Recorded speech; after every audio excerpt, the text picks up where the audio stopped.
So, welcome to the December 14th, 2023 Natalie Pace free video conference. Today's topics are going to be Portugal, the 10-point checklist that everyone should use before you buy real estate, and what do you do to get that 5% yield on the safe side when some of the banks are at the lowest rung of investment grade? How can you check their creditworthiness? All that and more in today's video conference.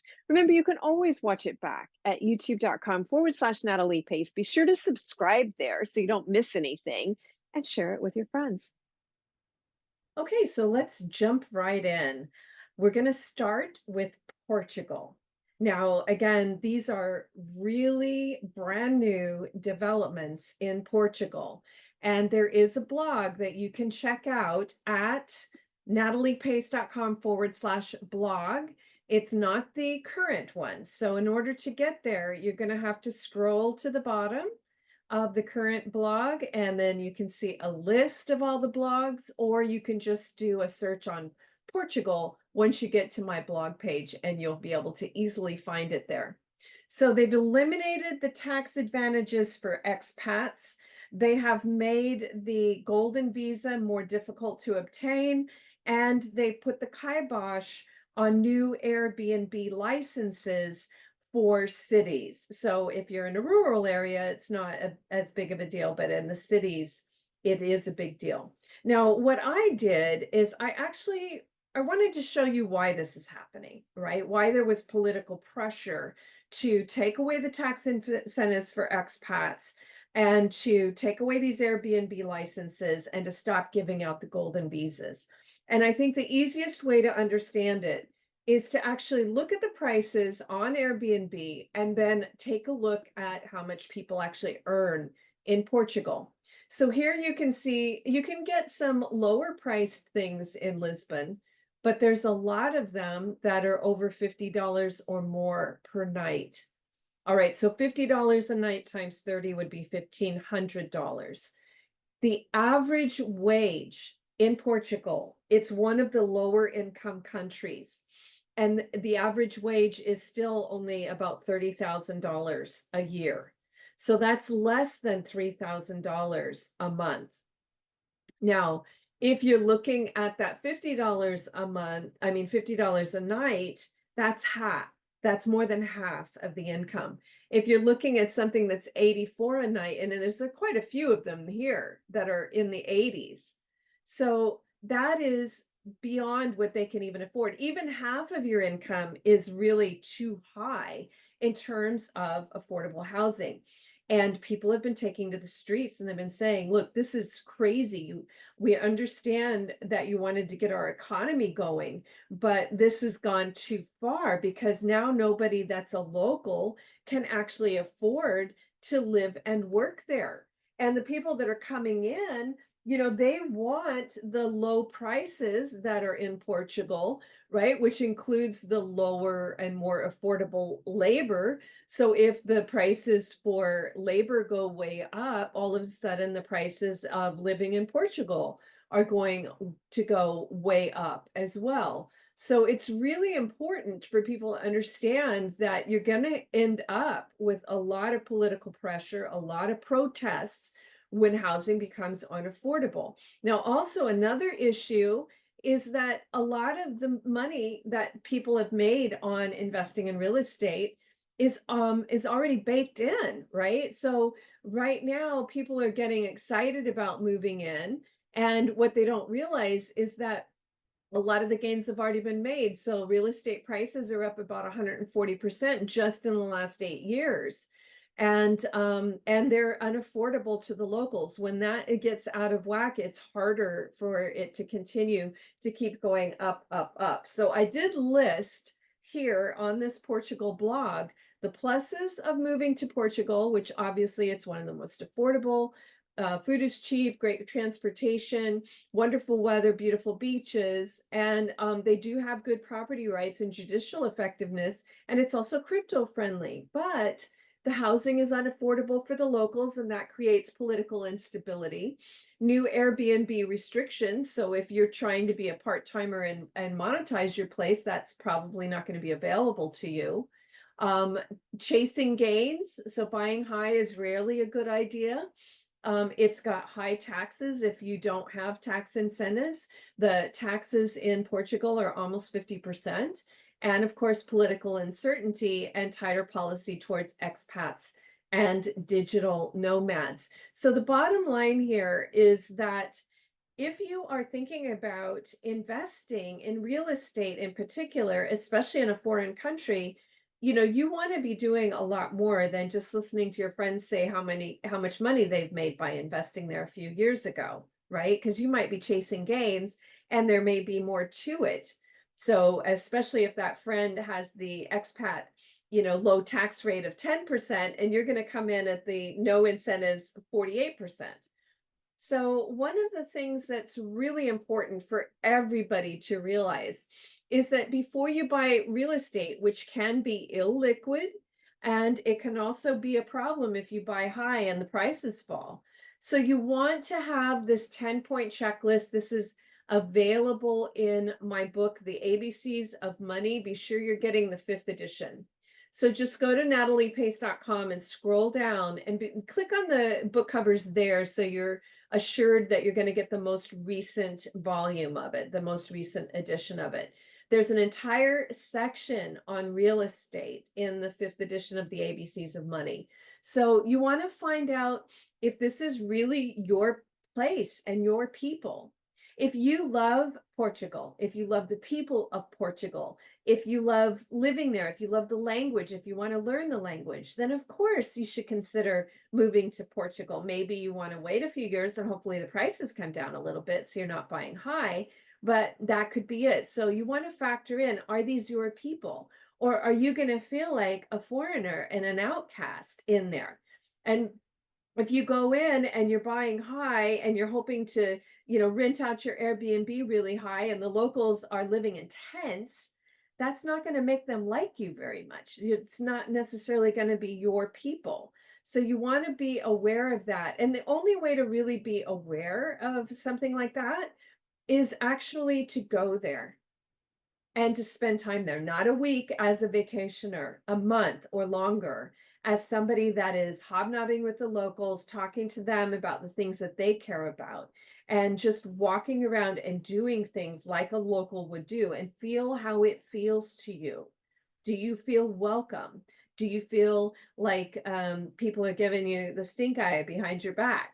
You should check these things out because they're really important in that sanctuary home. You should be able to wake up and shine and feel like this is a place that's really feeding your soul. Also, the Thrive budget. So you want to factor in is this something you know enough about?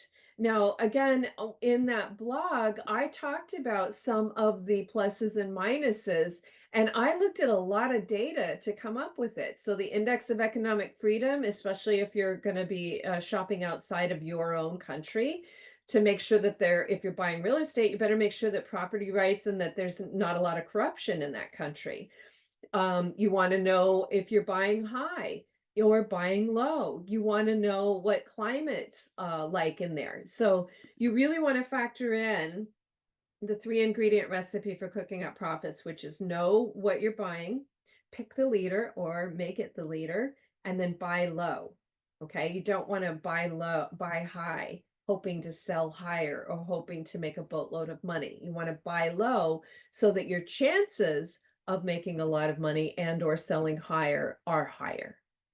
Intergenerational wealth when you're thinking about real estate, because sometimes the best real estate is not something you buy, but something you inherit. That's what happens with a lot of the wealthiest families in the world. They're not buying their own new real estate, they're inheriting it. And they're doing it in a way where there's very low tax ramifications. So learning how to will things, especially if you're above that level where, you're exempt, that's going to be really important. And a lot of times it's through, various entities. So for instance, the Prince of Wales, who is now Prince William, and the Prince and Princess of Wales, they inherited a great deal of Southern England through the Duchy of Cornwall, right? So it's not, there's exclusively. It's part of the Duchy of Cornwall, and he's the Duke of Cornwall, so he's the boss, but it's part of a business entity. So these are the important things to understand is how you can create intergenerational wealth with real estate.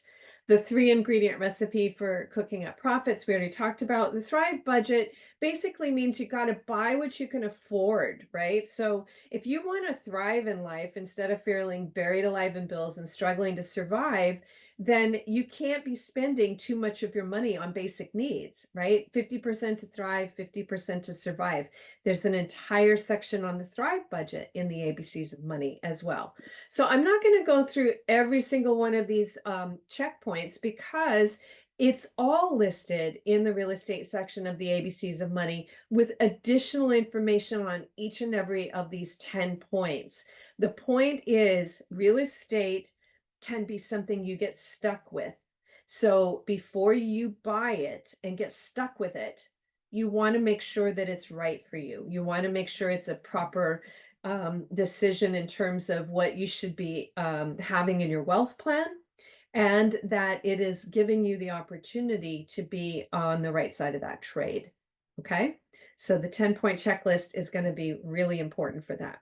Now, one other thing that I promised, there was somebody who really wants to check the credit scores of banks, right? She's like, I want to get 5% yield and a short-term certificate of deposit. Or I want to get a 5% yield on a short-term treasury, US Treasury bill. So when she's thinking about her bank, she's like, well, how do I know which one is the most creditworthy, which one's at the lowest rung of investment grade? So I want to show you a few ways that you can check that, okay? Now, I have done a chart. So the easiest thing is just to take a screenshot of this. And this one is from October, so it's fairly recent, of a few Canadian banks, an Australian bank, and a lot of American banks. These are the S&P Global rating. So that's one way that you can check. Also, if you're interested to know what your country score is, I have done an update on a lot of different countries. So there's the credit rating of Fitch for various countries. So that's one way you can do it. Another way is to go straight to the credit rating agencies themselves. So you could go to S&P Global and then do a search. So as an example, I had done a search for JP Morgan Chase, and S&P Global has them rated at A minus. I also did a search for Bank of America on Fitch, and it was really easy. You just basically go to the website, you put in the search right there, and then it comes up for you. It's pretty darn easy. Moody's is the same thing. I did a search for Discover Financial Services. All I did at the top, you can see search ratings. So immediately when I put in Moody's.com, I just went to that search ratings bar and I put it in. Now here, what you see is that their rating is BAA. So in order for you to understand what that means, you're going to actually have to look at Moody's ratings, right? So their BAA2 is still investment grade, but it's really close to junk going into the non-investment grade, the speculative status. Okay. So you can read that. And I will put these links in our YouTube channel description so that you can either cut and paste or link to them. Okay. Now, let me show you, if you want to do it yourself, how to do it, because it does get a little trickier if you're not accustomed to doing it yourself. Now, one of the tricks I will say is this. If you just go and you Google, then you may be able to find it on the company website. So here's what I did for Wells Fargo. I just said Wells Fargo credit rating on Google. And right there at the top, you can see that the credit rating summary on the investor relations page for Wells Fargo. Click on it, and it shows you what the credit rating is. Now, I tried to do the same thing for Capital One. And what's interesting, here it is on Capital One, right? but this is really far down, right? It was at near the bottom. Okay, so first of all, Fitch told you at the top what their rating is for Capital One, A minus. And then there's a lot of various things that Capital One tried to throw in the way so that you wouldn't look at it, but I bet we can find their credit score right there. So here's Capital One, and if we look at, I didn't pre-look at this page. Let's see if they've got here. We could just do credit risk profile right there. Let's see what happens if we click on that.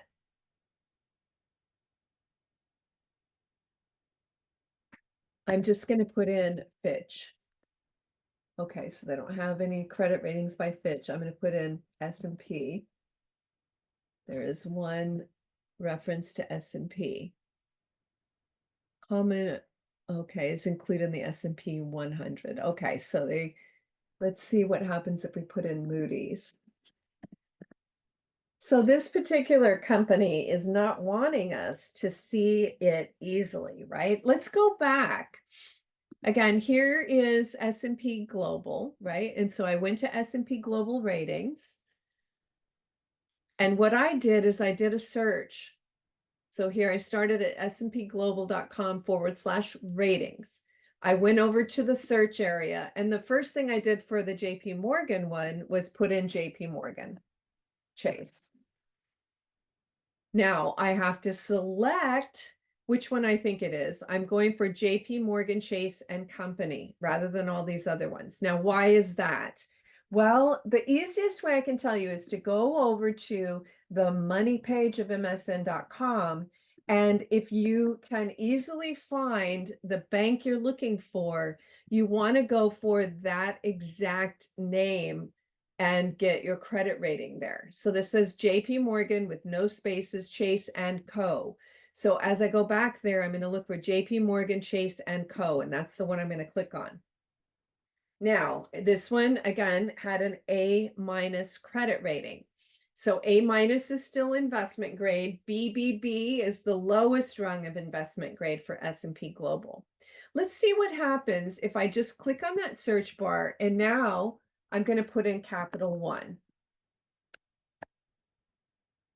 Now, again, I have multiple options there. So what I'm going to do is go back over here to see which one I should be selecting. Capital One Financial Corporation. Okay, so Capital One Financial Corporation. I'm going to come back here. Capital One, yep, that's the one I want. And you can see here that this one is BBB. Now, as I told you, BBB is the lowest rung of investment grade. If it goes to BBB minus, if it goes down to BB, then it's a junk bond, right? So this is one where if you're thinking about your CD and where you would like to get it, if you have only $250,000, then maybe you want to go for a higher credit rating bank. The most important thing is FDIC insured and to be under that FDIC insured limit, right? So that would be my primary thing, would be to go for FDIC insured. But I might also add an extra layer of security and go for an A or a AA rated bank if you're in Australia or Canada, and rather than the BBB bank, right? So again, if we go back to that summary chart that I shared with you before, that I had just done in October, I would be a lot more interested. JP Morgan Chase, Bank of America, PNC Bank, Morgan Stanley, then perhaps Ally, Discover, or Capital One. Now, one more thing I want to say is that First Republic Bank, which was one of the bank failures this year, was rated A minus before it failed. So, it's just crazy. Now, again, that's why the FDIC insured limits are the most important thing. So if I had over $1 million, I would probably be wanting to do rolling maturity dates, keep the term short and the creditworthiness high. Check on the rating of your country if you want to do treasury bills, right? Chances are you can get a 5% yield in many countries with good credit ratings, including the United States, as long as you keep the term short. You're actually getting paid less to get a longer term one. So if you go 6 months or 1 year with rolling maturity dates. So if I had a million or more, I might be doing treasury bills and certificates of deposit with rolling maturity dates, all short term. Keep the term short and the creditworthiness high. All right, so that's going to do it for today's video conference. Thank you for joining me. Be sure to share this with your friends. YouTube.com/Natalie Pace. Also, we'd love to have you join us for our Financial Freedom Retreat. In 3 days, it's a complete money makeover. We spend one full day on what's safe.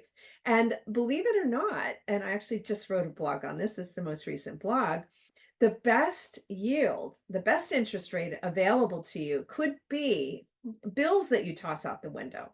So let me show you that blog, and I do encourage you to read it. It's more, not just one idea, it's many ideas.